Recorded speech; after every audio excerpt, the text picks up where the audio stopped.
The rate of flow of charge through the cross section of a conductor is actually defined as current or simply electric current. Current అన్నా ఏం కాదు, electric current అన్నా ఏం కాదు, రెండు ఒకటే అన్నమాట. సో ఇప్పుడు కండక్టర్ అని ఎందుకు తీసుకున్నా సార్ అంటే బేసికల్లీ ఈ కండక్టర్స్ అనేవి ఎవరు బాబు అంటే మెటల్స్ ఆర్ బేసికల్లీ కండక్టర్స్. చాలా ఎక్కువగా ఫ్రీ ఎలక్ట్రాన్స్ ఉంటాయి అందులో. సో ఈ కండక్టివిటీ అనేది దేని వల్ల వస్తుంది బాబు అంటే ఫ్రీ ఎలక్ట్రాన్స్ వల్ల వస్తుంది. ఐరన్ ఉంది, ఐరన్ హీట్ ని కండక్ట్ చేస్తుంది, వుడ్ మాత్రం హీట్ ని కండక్ట్ చేయదు. ఆ కండక్షన్ కి ఎవరో రీజన్ ఉంటారు కదా, ఆ రీజన్ ఎవరు అంటే ఫ్రీ ఎలక్ట్రాన్స్. ఫ్రీ అంటే ఏంటంటే the electrons which are not bounded to the atoms. Atom కి బౌండ్ కాకుండా గాలికి తిరుగుతూ ఉంటాయి చూసారా సర్ఫేస్ మీద, వాటినే ఫ్రీ ఎలక్ట్రాన్స్ అంటారు. సో ఇక్కడ charge flows due to potential difference. ఒక పాయింట్ హై పొటెన్షియల్ లో ఉండాలి, ఇంకో పాయింట్ లో పొటెన్షియల్ లో ఉంటే దాని వల్ల పొటెన్షియల్ డిఫరెన్స్ వస్తుంది.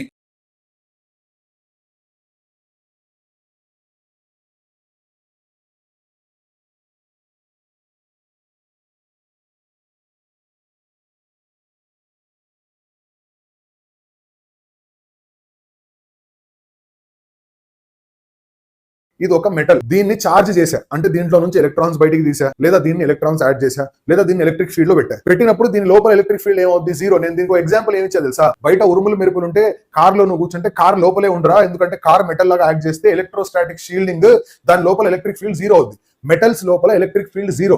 ఏ కండిషన్ లో? ఎలక్ట్రోస్టాటిక్ కండిషన్ లో. ఎలక్ట్రోస్టాటిక్ అంటే పొటెన్షియల్ డిఫరెన్స్ లేదని అర్థం. సెంటర్ నుంచి సర్ఫేస్ వరకు ఒకటే పొటెన్షియల్. కానీ నేను పొటెన్షియల్ డిఫరెన్స్ అప్లై చేశాననుకో లోపల ఎలక్ట్రిక్ ఫీల్డ్ వస్తుంది, దానివల్ల ఎలక్ట్రాన్స్ ఫ్లో అవడం స్టార్ట్ అవుతుంది. దాని డెఫినేషన్ ఎలక్ట్రిక్ కరెంట్ అనమాట. It is the flow of charge through cross section of a conductor. So electric current is indicated with symbol I. ఐని ఎలా రాసుకోవచ్చు అంటే Q/T రాసుకోవచ్చు. Q అంటే చార్జ్, T అంటే టైం. దీని యూనిట్స్ వచ్చేసి కూలుంబ్ పర్ సెకండ్, లేదా ఇంకో యూనిట్ ఉంది దానికి ampere is the unit of current. And ఇంకో పాయింట్ ఏంటి తెలుసా? It is one of the fundamental units.